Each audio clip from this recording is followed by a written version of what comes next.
आप देख रहे हैं देव न्यूज।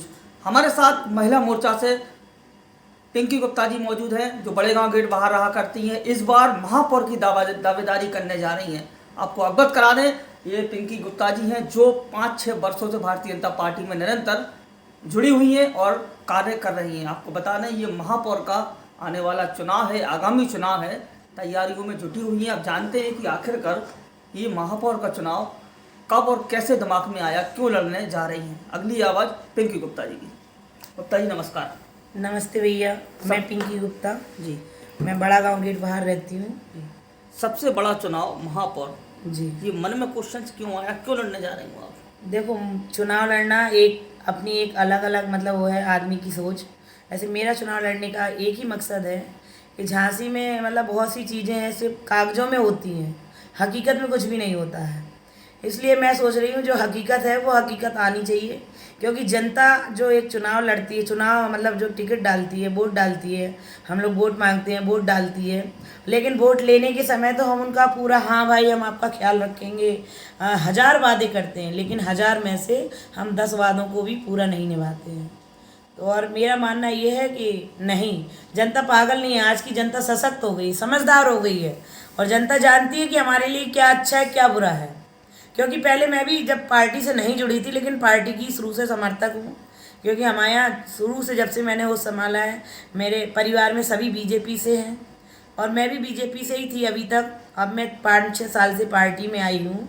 मुझे ले आने वाली हमारी कनक सेवरी दीदी हैं, कविता शर्मा दीदी हैं, जो उन्होंने मुझे इस पार्टी में प्रेरित किया है और मैं आगे आई हूँ। हमारे किशोरी भाई साहब का भी इसमें बहुत बड़ा सहयोग है। और मैं महिला मोर्चा पहले वार्ड में मंत्री थी, फिर वार्ड के बाद अध्यक्ष हुई, अध्यक्ष के बाद मैं महामंत्री बनी हूँ। अभी इस वर्ष मुझे कोई भी पद नहीं मिला है, क्योंकि मुझे पद इसलिए नहीं मिला है कि पदों को पैसों से बांटा गया। मैंने पैसे देने से इनकार कर दिया तो मुझे पद नहीं मिला। तो मुझे पद की ज़रूरत नहीं है, क्योंकि मैं जानती हूँ जनता का वोट और पद का क्या महत्व है। पद की कोई ज़रूरत नहीं है, ना मुझे पद की कोई गरिमा है। मेरे पास इतने सारे पद हैं। मैं संघर्ष सेवा समिति से महानगर महासचिव हूँ, हमारे गहोई समाज से मंडल अध्यक्ष हूँ अपने वार्ड की, और आपका संघर्ष सेवा समिति से महानगर अध्यक्ष हूँ। तो पदों की अगर बात की जाए तो पद तो बहुत है मेरे पास, लेकिन मुझे पद की नहीं, मुझे जनता की सेवा करना है। और मैं एक बिजनेस वूमेन हूँ, प्रशांत इलेक्ट्रिकल्स की ओनर हूँ। मैं अपना खुद का शॉप चलाती हूँ और मेरे पास पैसों की भी भगवान की कृपा से कोई कमी नहीं है, लेकिन मैं जनता की देखती हूँ, सुनती हूँ, लोगों की समस्याओं को तो बहुत तकलीफ होता है। क्योंकि आदमी बातें बहुत करते हैं, चाहे हमारे विधायक जी हों, चाहे हमारे सांसद जी हों, चाहे महापौर जी हों, चाहे पार्षद जी हों, किसी भी क्षेत्र के, सब बातें बहुत बड़े बड़े करते हैं, लेकिन काम कुछ नहीं होता है। काम करते तो हैं, लेकिन काम के हिसाब से नहीं होता है, कागजों में होता है सिर्फ। अगर 50% भी ईमानदारी से किया जाता तो ये झांसी आज स्मार्ट सिटी बन जाती। नहीं, स्मार्ट सिटी तो हैगी, स्मार्ट सिटी है, तो स्मार्ट सिटी सिर्फ कहाँ पर है? स्मार्ट सिटी सिर्फ इलाइट चौराहे से लेके खंडेराव गेट तक है, क्योंकि वहाँ पे हमारे योगी जी आए थे, मोदी जी आए थे, राजनाथ जी आए थे, वहाँ पे ही केवल स्मार्ट सिटी है। आप 60 वार्डों में किसी भी वार्ड को उठा के देख लीजिए, खासकर इंटीरियर में, जैसे आउटसाइड बड़ा गांव गेट बाहर, आउटसाइड उन्नाव गेट बाहर, आउटसाइड दतिया गेट बाहर, ओरछा गेट बाहर, आप कहीं भी जाइए, आपको सड़कें देखिए, आप सफाई देखिए, आप पानी की व्यवस्था देखिए, क्या मतलब है? कोई मतलब ही नहीं। जनता परेशान हो रही, इतनी पानी की किल्लत है। हमारे बड़े गांव गेट बारी, मैं वार्ड 50 से हूँ, हमारे किशोरी पार्षद जी हमारे पार्षद जी हैं। तो अभी हमारी टंकी को बने 2 साल हो गए, कंप्लीट हुए टंकी को 1 साल हो गया, और विधायक जी ने हमारे वादा किया था कि चुनाव के जीतते ही हम पानी चालू कर देंगे सुचारू रूप से, लेकिन आज भी वो पानी चालू नहीं हुआ। हमारी जनता पब्लिक इतनी परेशान है। मैंने घर घर जाके विधायक जी के लिए वोट का सपोर्ट किया, मांगा पब्लिक से जाके हाथ जोड़ के, और पब्लिक ने मुझे सपोर्ट किया और मुझे विश्वास दिलाया कि चिंता मत करो, हम तुम्हारे साथ हैं।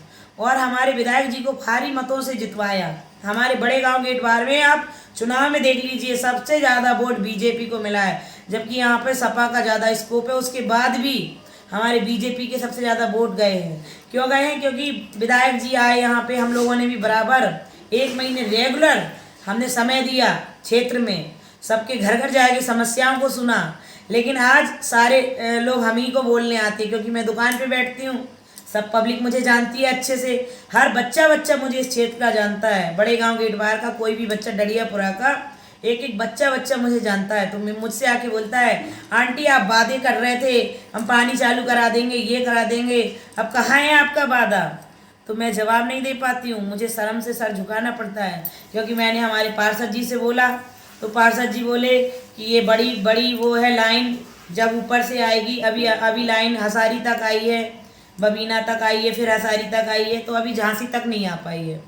तो मुझे नहीं लगता कि 2022 तक पानी आ पाएगा, हो सकता है 2024 तक पानी आए, क्योंकि जनता तो बेचारी जनता है, वो तो होली है, तुम्हारी बातों में आ गई, अब तुम अपनी मनमर्जी करते रहो। तो इसीलिए मैं चाहती हूँ अगर मैं महापौर बनती हूँ और अगर झांसी की जनता मुझे प्यार करती है और मुझे अगर महापौर बनने का मौका मिलता है, तो मैं देवेंद्र भैया की न्यूज़ से वादा करती हूँ और वचन देती हूँ कि मैं 1 रुपये ना खाऊंगी, ना किसी को खाने दूंगी। पूरा काम बिल्कुल काम के हिसाब से ही होगा, एक एक वार्ड में काम होगा, एक एक व्यवस्था होगी आपका। अब जैसे हमारे पार्षद जी ने शौचालय बनाए, जगह जगह शौचालय बने हैं, उनमें टंकियां हैं, नल नहीं है, नल है तो पानी नहीं है, तो क्या मतलब है? सुलभ शौचालय का मतलब होता है, शौचालय मतलब व्यवस्था। अब जब कोई व्यवस्था ही नहीं है, पता चले पानी नहीं है, लोग बाग उधर गंदा करके आ गए, तो ऐसा नहीं, मतलब काम होना चाहिए, चाहे भले ही काम कम हो, लेकिन काम के हिसाब का होना चाहिए। इसलिए मैं झांसी की जनता से अनुरोध करना चाहती हूँ कि प्लीज़ एक बार मेरा सपोर्ट कीजिए, मुझे आगे बढ़ाइए। मैं एक छोटे परिवार की बच्ची हूँ, मैं भी चाहती हूँ कि मुझे कुछ ना कुछ करना पड़े। जैसे मेरी झांसी की रानी थी, जो हमारी इतनी महान रानी लक्ष्मीबाई, वीरांगना लक्ष्मीबाई थी, जिन्होंने झांसी की जनता के लिए झांसी नहीं दी और खुद को बलिदान कर दिया, अंग्रेज़ों के सामने कभी नहीं झुकी। तो मैं झांसी की रानी तो नहीं बन सकती क्योंकि मैं पिंकी गुप्ता हूँ, तो मैं लेकिन कोशिश यही करूँगी कि मैं भी कुछ ऐसा काम करूँ जो झांसी की जनता के दिलों में मेरी जगह हमेशा बनी रहे। और मैं अपनी बात को विराम देती हूँ। बहुत बहुत धन्यवाद। बहुत बहुत धन्यवाद पिंकी गुप्ता जी को, जो कि इतनी बड़ी सोच को लेकर आगामी महापौर का चुनाव में दावेदारी कर रहे हैं। देखने वाली बात है कि आखिरकार जनता कैसे मेहरबान होगी, किस प्रकार इनको चुनेगी और लोग बाग सपोर्ट करेंगे। कैमरा मैन आशिक के साथ देवेंद्र कुमार, संवाददाता देव न्यूज झांसी।